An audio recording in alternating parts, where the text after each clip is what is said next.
Have you ever stopped to think about what makes a customer feel valued in their interactions with a brand? Or on the flip side, what behavior drives them away? Is your approach to customer service helping or hurting your brand? Could there be some hidden habits that you're not aware of, which are costing the loyal customers to go away? What if the smallest details in your customer interactions are the ones making the biggest impact? And are you paying attention to them? These and many more such questions often come to our mind, and we wonder whether we are actually doing justice to the customer. Are we actually giving good customer service to our clients? Today in our episode, let's uncover what you might be missing and set the foundation for customer service that truly makes an impact. So irrespective which industry you're working in, what is your role, what is your responsibility, your designation, nothing matters. As long as you're dealing with internal and external customers or clients, this video is then for you. Stay tuned with me till the end of the video,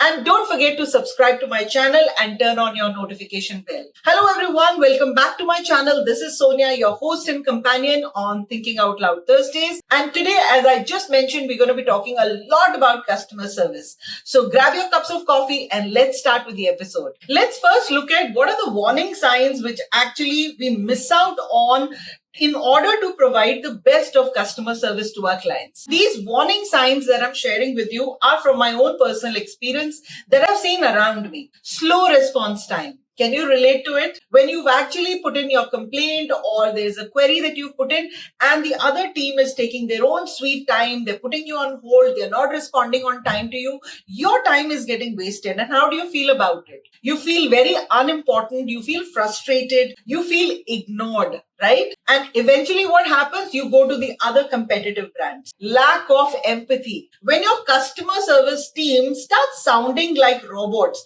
like unko ek script mili hai aur wo usi script se without any emotion, without any empathy, they just go on repeating what's written in the script. Their tone is like just like a flat tone. They're talking. They are not listening to you properly and they're not responding to you the way you're expecting them to respond.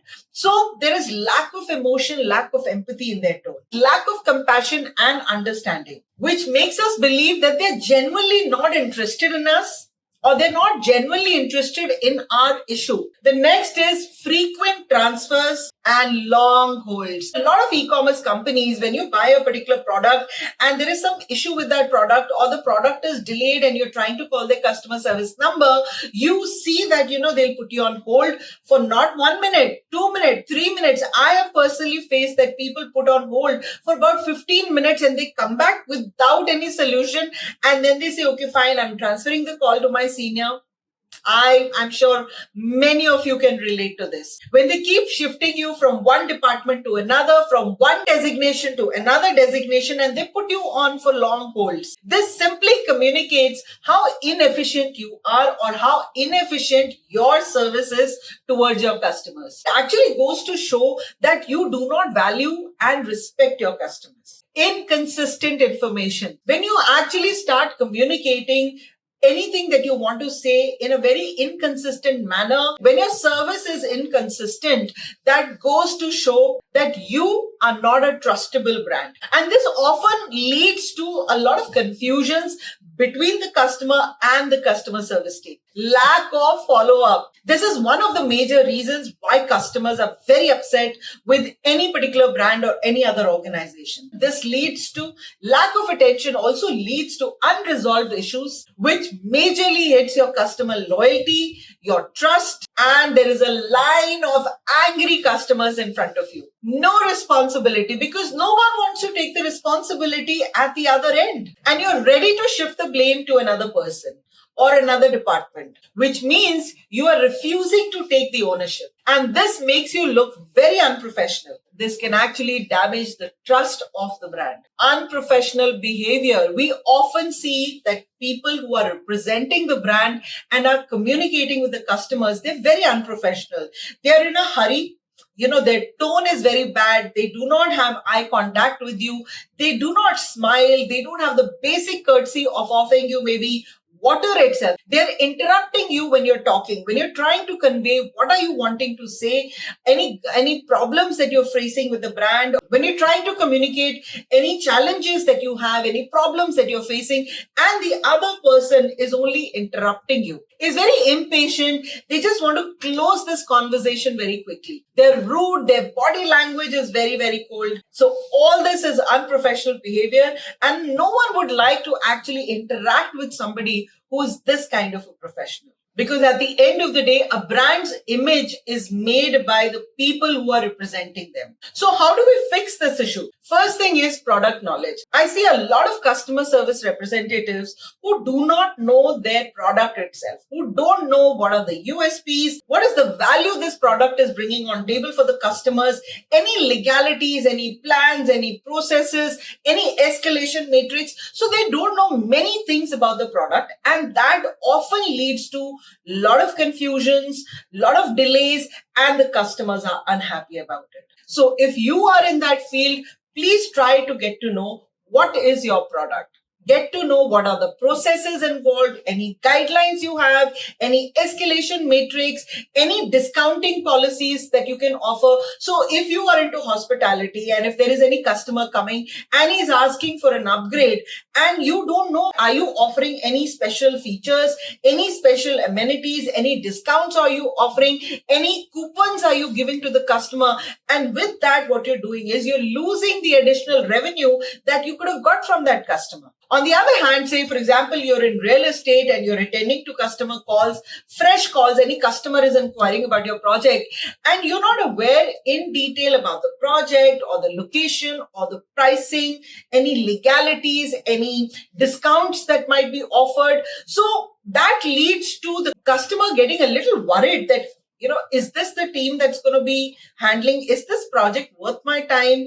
Because I don't know the people who are representing this project, they're very not sure about what this project is all about. So product knowledge is very, very important because that also makes you look very confident. You're able to communicate the information that the client is seeking in a very clear, concise, and accurate manner. Next is listen actively. I mean, this is the basic rule of customer service, that you need to listen to the customer, not to respond immediately, but listen to understand. Use paraphrases. Like, for example, if a customer calls you or is actually meeting you to discuss the delay in the delivery of their product, so instead of getting into that there was an issue with the logistics or I do not handle these things, instead of doing that, use a paraphrase. Just simply say, I understand that you waited longer than expected, and that's frustrating. Let me check this right away and just come back to you. So use phrases like, I understand, let me confirm, because that shows that they can trust you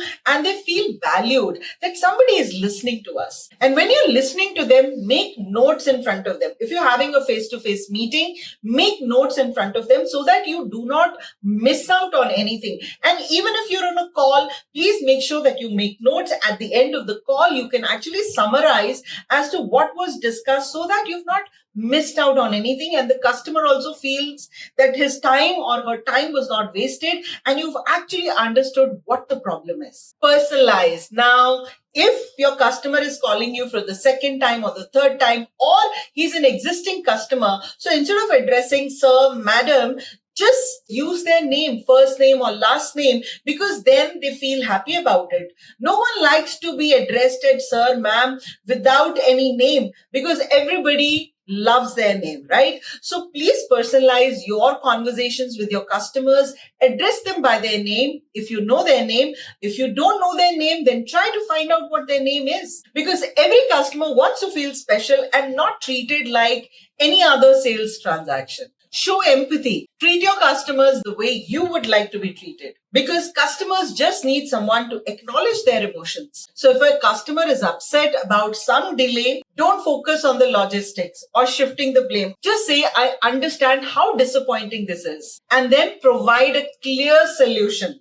Because you don't want to just focus on the problem, but you also want to provide a solution, because that's the reason the customer is sitting in front of you or is talking to you. Actively listen to the customers and use positive language. With this, you also need to focus on how are you communicating with the customers. Are you engaging with the customer? Are you maintaining an eye contact? Is your body posture correct? And are you a solution provider? Take ownership of the problem and commit to finding a solution for that. Always maintain a quick response time and follow up with the customer when the issue is resolved to see how are they feeling about it. And that's when you will come to know whether the customer is really happy with your service and is going to continue doing business with you. Be aware and be curious, because when you're curious, you will start asking a lot of questions, because the best thing to get to the root cause of what is the issue is when you start asking right questions to your customers,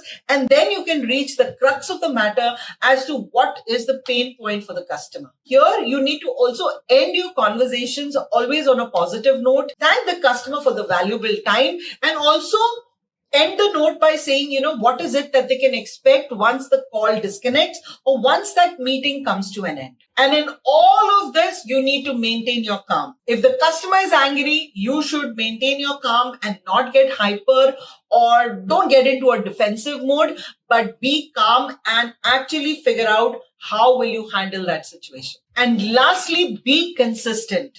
Things change around us every day, but regardless of that, we must provide consistency to every customer in our service. For example, if a customer has come to your hotel and he's booked a room with you, he's a first-time customer coming to stay in your hotel, the kind of service that you're going to be offering, the way the person is opening the door for you, or maybe right from the valet point where your car is taken, how the person has smiled and he's wished you the time of the day as well, the person who's opened the door for you at the reception, how you were treated, the handover of the keys, how the luggage was taken to the room, whatever was like a tour given to you, your stay experience, etc. Even your post-stay experience when somebody sends you, how they appreciated you choosing their hotel and to stay with them, etc. So whatever is the experience you've given to the customer for the first time, so if he comes to your hotel the second time, it should be the same consistent experience that he should have. It should not be that there is a delay at the time of check-in, or he's not got any valet to park the car, or there was nobody to open the front door for him, etc. So please maintain consistency in your service, because that's going to lead to trust and brand loyalty. See, customer service is not just about solving problems, but it's also about creating an experience, as this makes a customer keeps coming back to experience your products and services. Because it's all about building trust, creating genuine connections, and leaving a good impression on your customers. I always follow this 3C rule, which is courtesy, clarity, and consistency.